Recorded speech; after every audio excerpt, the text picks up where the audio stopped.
तालिबान ने कहा कि ये इस्लाम की शरिया कानून प्रणाली की सख्त व्याख्या के अनुसार अफगानिस्तान पर शासन करेंगे। इस समूह ने राजधानी काबुल पर कब्जा करने के बाद अपनी जीत का दावा किया है। अमेरिकी नेतृत्व वाली गठबंधन सेना की उपस्थिति को करीब 2 दशक बाद खत्म कर दिया है। देश पर अपना नियंत्रण कायम कर लेने के बाद बुलाई गई पहली प्रेस वार्ता में तालिबान के प्रवक्ता ने कहा कि मीडिया और महिलाओं के अधिकारों जैसे मसलों से इस्लामी कानून के ढांचे के तहत निपटा जाएगा। हालांकि तालिबान ने अभी तक ये नहीं बताया कि व्यवहार में इसके क्या मायने होंगे।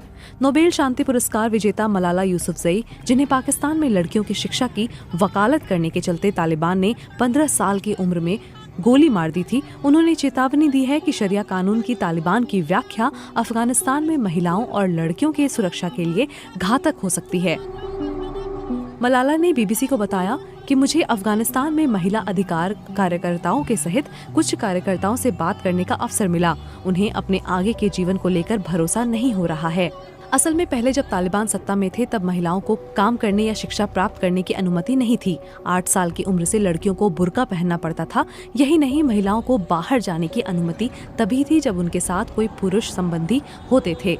इन नियमों की अवहेलना करने पर महिलाओं को सार्वजनिक रूप से कोड़े मारे जाते थे। शरिया कानून इस्लाम की कानूनी व्यवस्था है। इसे इस्लाम की सबसे महत्वपूर्ण पुस्तक कुरान और इस्लामी विद्वानों के फैसलों यानी फतवों पर दोनों को मिलाकर तैयार किया जाता है। शरिया का शाब्दिक अर्थ है पानी का स्पष्ट और व्यवस्थित रास्ता। शरिया कानून जीवन जीने का रास्ता बताता है। सभी मुसलमानों से इसका पालन करने की उम्मीद की जाती है। इसमें प्रार्थना, उपवास और गरीबों को दान करने का निर्देश दिया जाता है।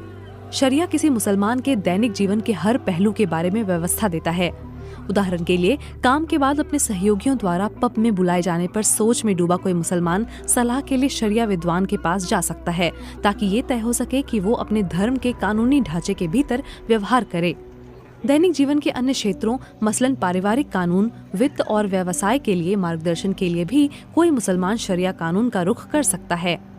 शरिया कानून अपराधों को 2 सामान्य श्रेणियों में विभाजित करता है। पहला हद, जो गंभीर अपराध है और इसके लिए अपराध तय किए गए हैं, और दूसरा तज़ीर अपराध होता है।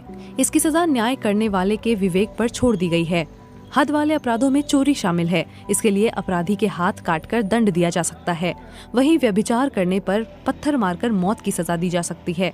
कुछ इस्लामी संगठनों का तर्क है कि हद अपराधों के लिए दंड मांगने पर इसके नियमों में सुरक्षा के कई उपाय तय हैं।